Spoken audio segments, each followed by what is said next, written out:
We are live now. Hi, welcome to Mod at UniSA. We are the Museum of Discovery and we're looking at the intersection between science and art. If you want to find us, we live in Adelaide. We are on North Terrace adjacent to Morford Street Bridge and we're in the Cancer Research Building. My name is Debbie. I am going to be taking you on a few different tours today, so I'm pretty excited. Our current exhibition is called Seven Siblings of the Future. The way it works is that you come into the museum, you meet 7 people who live in 2050 and explore some of the choices that they might have to make in their hypothetical world. I'm not going to take you through all of the siblings just right at the moment, but I will take you through at 12 o'clock. Today, at the moment, I'm just going to introduce you to Julia and talk about some of the things that Julia might have to think about in 30 years from now. So, hello Julia, what do you have to say for yourself? I thought you were one of my siblings. I don't need them to tell me I'm being overcautious. But it's all good. They can't find this place. It's buried, well hidden. I'm preparing for the future. For when the battle for the last packet of biscuits begins. Safety is very important to me.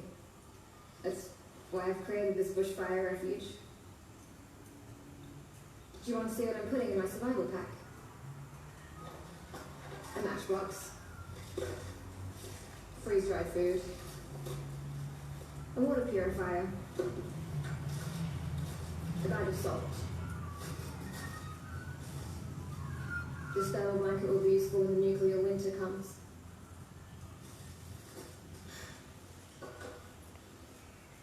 And this will give me the advantage next time there's no electricity and supermarkets are all closed.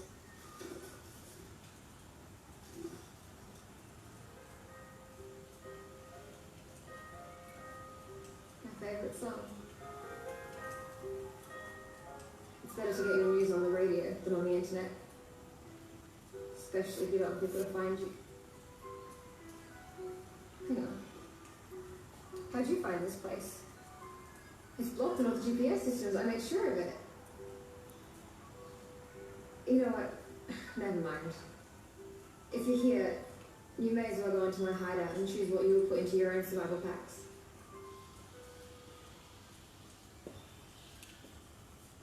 I love that Julia is like, hey, how did you find me? Oh, don't worry, go straight in. I'm going to take you through some of the things that we can look at today that Julia is suggesting we could put in our survival pack. Now, just because I am completely out of my brain right now, I forgot to introduce my very nice cameraman, Samuel. He will also be having some dance. Greetings. We are practicing our social distancing. You should do it too. Make sure that you are staying 1.5 metres away from everyone else. I know how to measure that because it is my exact height, so that's really great. Come into Julia's bushfire refuge hideout. We have set this up with a few different things that visitors can come in and choose from. So we've got some native seeds.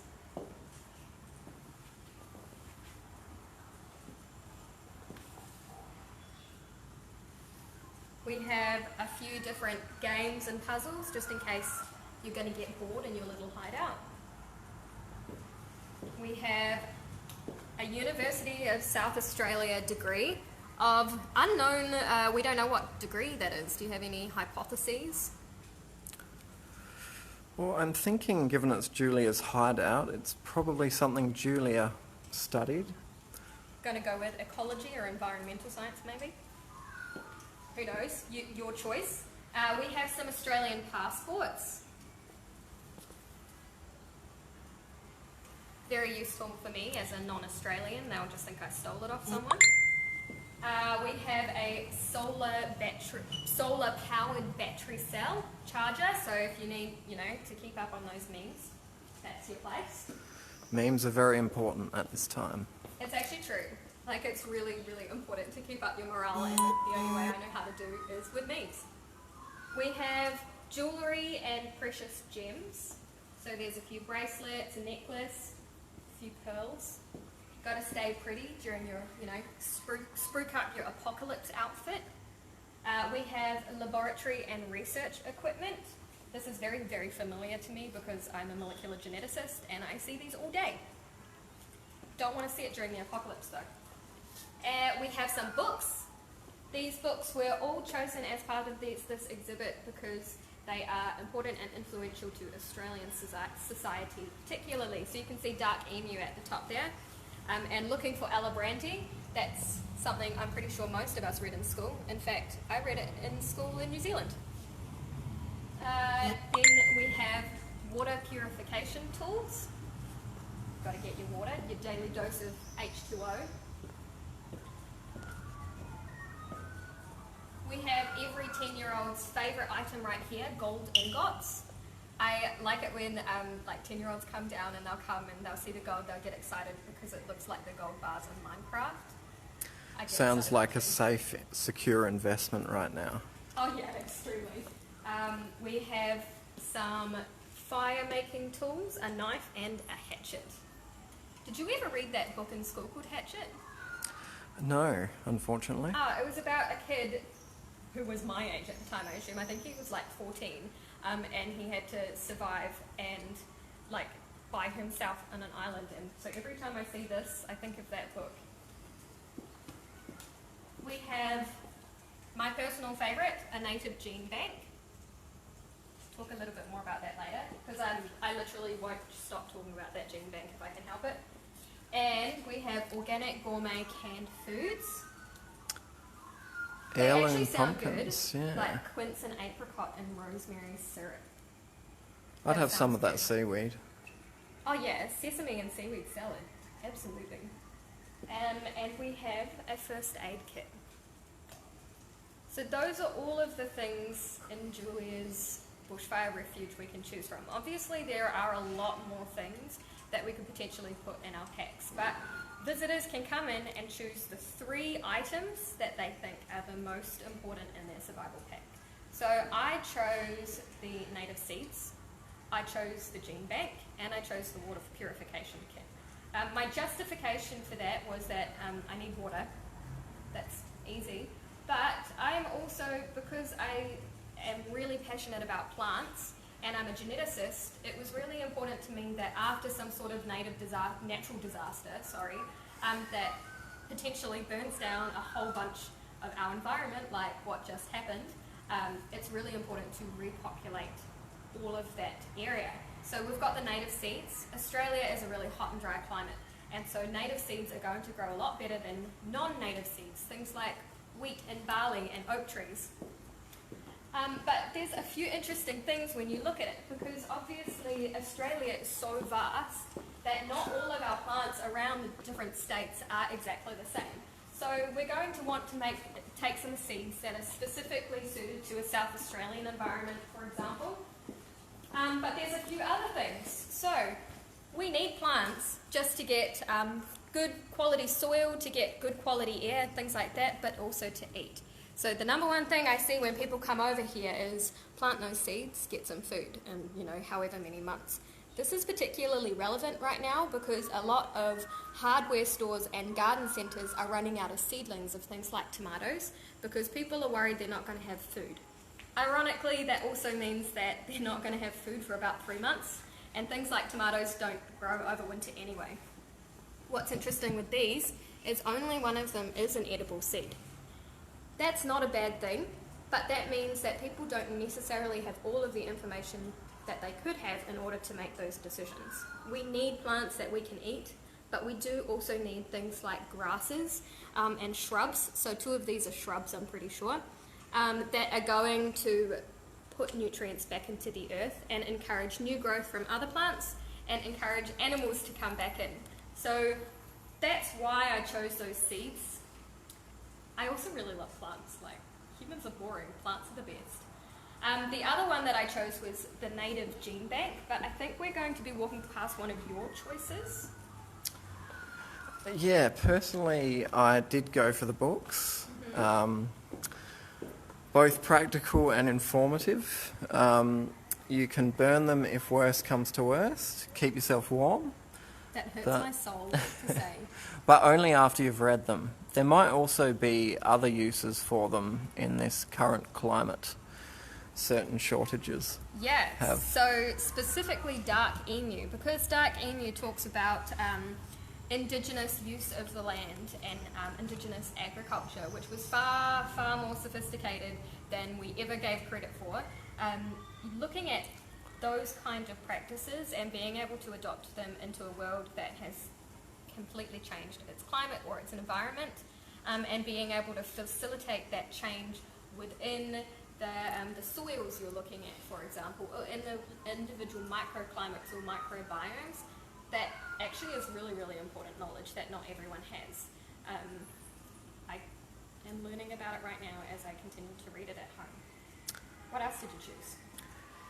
Well, I think nearly everyone has chosen this, and feel free to put in your suggestions about what you would choose. But I did choose the tools. You can make other tools with them if you need. If you need a spear for hunting, you can sharpen a stick. Not that I am that practical, so I'd probably still need help with that. But at least you'll have the tools, right? But I'll have the tools. I didn't choose the tools, so I need a... This is something that we've noticed a lot when people come through. There are two main types of thinking when people come into this room and look at what choices they can make. There's short-term thinking, and then there's long-term thinking. Neither of them is bad. We need both of them. Short-term, people are going to choose things like the hatchet, the water purifier, the first aid kit, those really things that will get you through the initial wave of some sort of natural disaster. Then there are the long-term thinkers like me who absolutely can't survive by myself, but I took things like the gene bank and the native seeds in order to hopefully repopulate the future. So I'm preparing for 20 years in the future, 10 years in the future. That's really interesting when it comes to things like science. So even looking at this scientific equipment, we've got this here. Some people could take that in order to do experiments in this new world to make sure what we're doing is actually correct. What we're learning is going to actually be relevant. But people still come to science and they see it as, but why does that matter? And that's because a lot of science, especially kind of fundamental science, kind of at that really early level, is trying to answer those questions in the future, in 20 years, in 30 years. We've been looking at climate change for a century. We've been learning about it for that long in anticipation that it's going to happen. And those kind of things can be difficult to grasp onto when you're in that immediate disaster. In saying that, I'm thinking about this kind of stuff, and I will die within 3 hours probably because I can't look after myself. But I think that goes into something else. So Julia is isolated at the moment. They've found their own little bushfire refuge place. Very concerned that their siblings don't find them here, and I think that's very different to how I think personally, because humans are inherently social creatures, and we really need to work together in order to make a difference to survive. We survive better when we're together. So I always think I'm going to find somebody like Samuel who's taken these kind of tools in order to help me get to that place where maybe I can make that big change. Short term, the changes I can make are that I know, hopefully, a lot about science, and I can share that kind of stuff with you. Can you give us a bit more info about the gene bank? Oh yeah, I'm already going over there, like, could you not see? I could tell. So, a gene bank is a really important part of society. It contains material that can be regrown or used to repopulate something. So when it comes to things like animals, they will have things like embryos, embryonic cells, which can be regrown into hopefully another organism. When it comes to plants, the type of tissue we can use is seeds. That sounds familiar. And different parts of tissue that can be vegetatively propagated, as we'd say, or regrown from like a cutting or something. This just says a native gene bank, so we don't actually know if it's an animal gene bank or a plant gene bank. I like to think that it's a plant gene bank, which would hopefully give me a lot more plant tissue than just the free seeds. But regardless, even if we're not going to make new animals or new plants from this kind of material, having that genetic information can tell us a lot about how animals or plants lived in a different climate to ours, which is actually really relevant right now. As you can see all over, so we've got the hatchet, we've got the food, actually that's quite important right now. gold bars and things like that, one of the things you would have noticed is that Julia is probably preparing for some sort of natural disaster like a bushfire. That's still entirely relevant to us now, but you will notice that apart from the first aid kit and the canned foods, there's not a lot here that might prepare us for some sort of global pandemic. Pandemic, by the way, does not necessarily relate to the nature of how easily or something affects us or how fatal it is, but how quickly it spreads. So with our current climate that we're looking at, coronavirus spreads extremely quickly.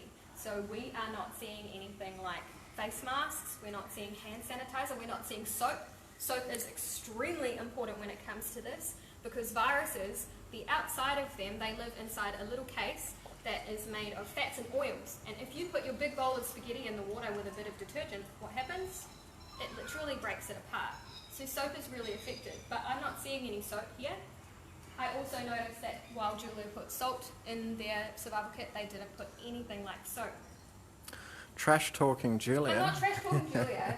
I deeply respect Julia because my soul sibling was Julia. I want to be prepared.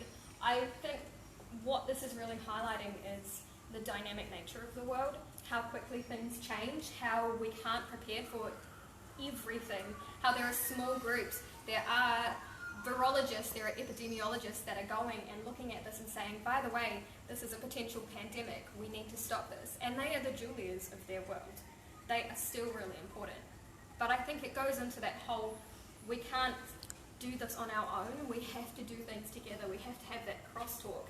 And I think that all of that social stuff, as well as the fact that, you know, people are just stubborn, makes humans so resilient. We're like as resilient as a virus, and so we can make it through these natural disasters because there are like people like Julia who are showing us how important it is to be prepared. And so that just goes back to making sure the science that you get is the correct kind of science, and making sure we continue to check up on each other. So say hello, how's it going, feel good, that kind of thing. But in a nutshell, because I can talk about Julia for like ever, that's our bushfire refuge. Thanks for joining our stream. We have another stream at 12, which will go through the entire exhibition of the 7 siblings. So, Yeah, excited. yeah, feel free to tune into that. See you then.